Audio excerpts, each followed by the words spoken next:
Okey, Assalamualaikum warahmatullahi wabarakatuh.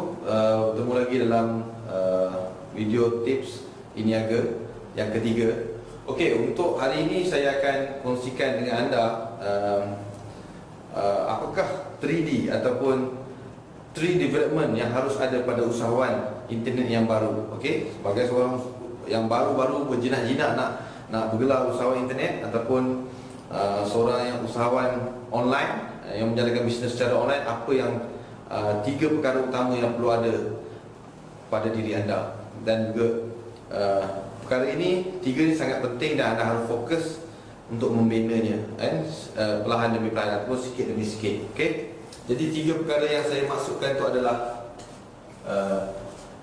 kalau saya lukis macam ni, ada 3 penjuru kan.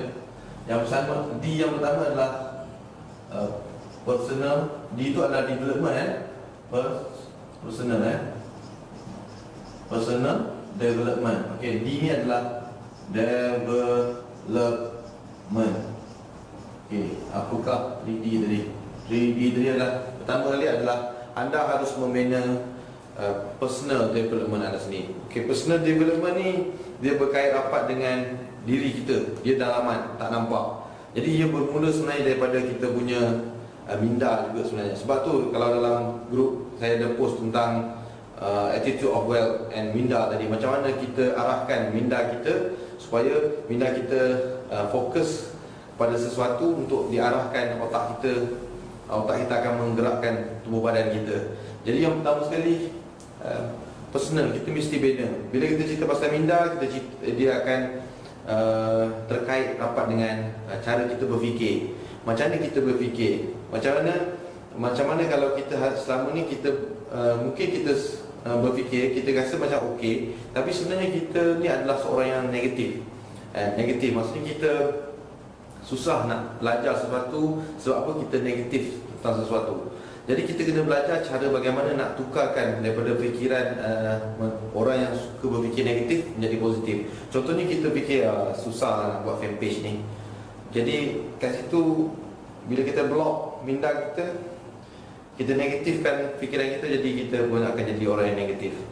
So itu yang pertama sekali, belajar macam mana nak betulkan berfikiran tadi.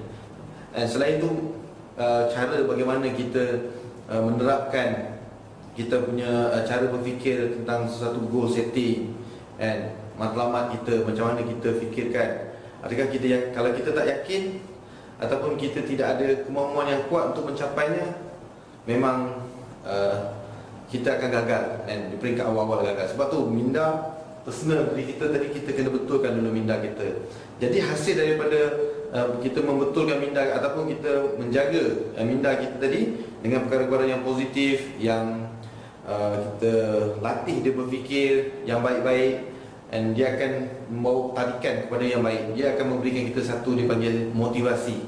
Okey, kebanyakan usahawan yang baru saya dapati, kebanyakannya mungkin yang boleh katakan gagal ataupun berhenti buat separuh jalan. Dalam kata lain, angin-angin tak ayam kan. Okey, dia ni bukan apa, sebab dia tak cukup motivasi kan. Bila dia buat separuh jalan, buat mungkin tak berhasil ataupun tak datang hasil, jadi dia pun malas lah, cakap letih lah, dia kata buat tak dapat, give up. Padahal baru buat dalam masa sebulan saja. Jadi dia, itu yang dikatakan hangat-hangat ayam. Jadi saya harap yang dalam video ni, tengok ni semua tidak ada kan, yang hangat-hangat ayam. Jadi kena ada motivasi yang kuat. Kena kuat benda ni. Macam mana nak dapat motivasi? Anda kena mungkin macam saya sendiri, saya suka tengok orang yang berjaya, yang lebih berjaya daripada saya. Jadi saya baca, kalau kat Facebook saya tengok apa dia tulis, apa yang dia cakap. Jadi saya ikut. Ataupun kita boleh baca buku, kita boleh dengar radio ke, dengar rakaman-rakaman pakar-pakar motivasi kan, Dr. Azizan ke siapa-siapa lah. Jadi benda-benda macam tu, dia boleh membangkitkan kita punya semangat kan. Selain itu, dengan tindakan juga dia boleh memberikan kita motivasi. Sebab contohnya kita buat posting, mendapat sambutan, kita buat iklan, mendapat sambutan, orang like, itu pun memberi motivasi. Bila kita bertindak, belum lagi orang bank in duit. Kalau orang bank in duit, lagilah motivasi. Kalau bank in sikit tak apa, kalau bank in banyak, lagi kan. Nak tidur pun boleh tersedar daripada mimpi. Sebab apa? orang BN 2,000. Macam mana motivasi dia? Beli semangat duit memang tak dinafikan memberi motivasi, tetapi untuk hasilkan motivasi duit tadi kita mesti hasilkan dulu motivasi tindakan. Macam mana nak berikan diri kita motivasi supaya kita bertindak? Sebelum datang tindakan tadi, kita mesti dalam kita kena kuat dulu. Kita kena makanan rohani tadi kan, baca, dan mungkin kita boleh jadikan Al-Quran juga sebagai motivasi kita. Terpulang, apa cara selebih? Anda harus membina yang pertama personal development. Personal development mesti dibina. Sebab tu yang ini sebenarnya yang paling utama sekali. Dia dari dalam. Kalau yang ni tak berjaya, yang di dua lagi ni memang tak akan berjaya lah, confirm punya. Sebab segala-galanya berpunca pada diri sendiri, bukan orang lain. Bukan saya yang nak menjadikan anda berjaya, tapi anda lah yang menentukan kejayaan diri anda sendiri. Okey, development yang kedua, kita harus membina selepas diri kita termotivasi, sentiasa bersemangat nak bekerja, nak membangunkan bisnes kita. Kita harus juga membina, saya panggil, skill development. Okey, di development lah okay, skill. And kalau bisnes internet ni memang tak boleh lari daripada skill. Contohnya saya terpaksa tajamkan skill membuat website. Saya terpaksa tajamkan skill design gambar, Photoshop, skill buat fanpage, skill apa je lah, buat video, rakam video ke, buat skill untuk menjual contohnya, nak closing customer, menulis ayat-ayat pukau contohnya kan. Itu semua skill. Dan skill ni dia bukan datang tiba-tiba. Dia bukan terjadi secara spontan ataupun secara magic. Dia mesti dibina menerusi latihan ataupun praktikal. Kita kena praktik. Lama-lama website yang kita buat tak cantik, akhirnya dia cantik. Yang design yang biasa kita buat tak cantik, akhirnya dia cantik. Jadi kita kena bina skill ni. Dia bukan cepat.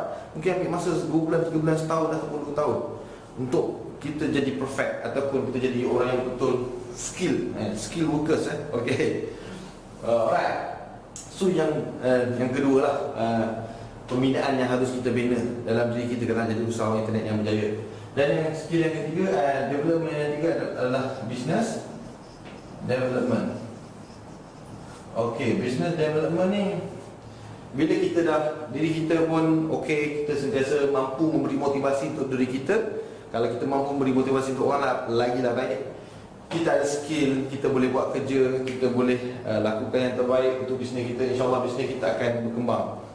Dan dalam business development ni besar sebenarnya sebenarnya ada lagi 3 perkara utama dalam business development ni. Yang pertama adalah marketing, admin, operation dan administration, termasuk account. Administration ni termasuk account. Kita harus pakar, harus daripada skill yang kita ada ni, skill buat iklan Google, Facebook, YouTube, semua kita ada, email marketing, semua dah ada skill. Kita develop marketing, marketing business kita. Itu yang paling penting. Nyawa sebuah bisnes adalah marketing. Kita kena tahu membuat marketing.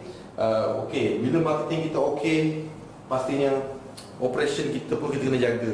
Jangan marketing sale banyak, operation berterabur, barang tak ada stok, barang tak sampai, tak berjalan dengan lancar, staff tak menjalankan kerja dengan baik apa semua. Kalau kita dah ada staff lah, ataupun kita sendiri kerja operasi bisnes kita, produk kurang berkualiti ataupun apa yang kita buat tadi tu tak lancar, operasi kena jaga. Dan yang terakhir, admin, pengurusan.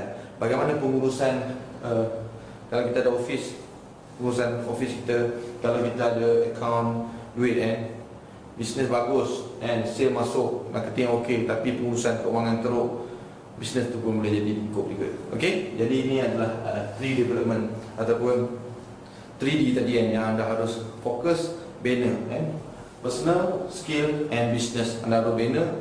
Sekiranya anda berjaya membina ketiga-tiga, insyaAllah anda akan kekal dalam bersaing dalam internet marketing bisnes ini. Anda boleh duduk sebaris dengan otai-otai yang dah lama buat bisnes internet. Okey, so jangan takut. Walaupun anda baru, tapi pasti lakukan sekiranya anda ada keinginan yang kuat, dan anda pasti akan berjaya sekiranya anda betul-betul gigih untuk berusaha untuk mencapainya. Okey, sekian daripada saya. Jumpa lagi dalam video tutorial yang seterusnya.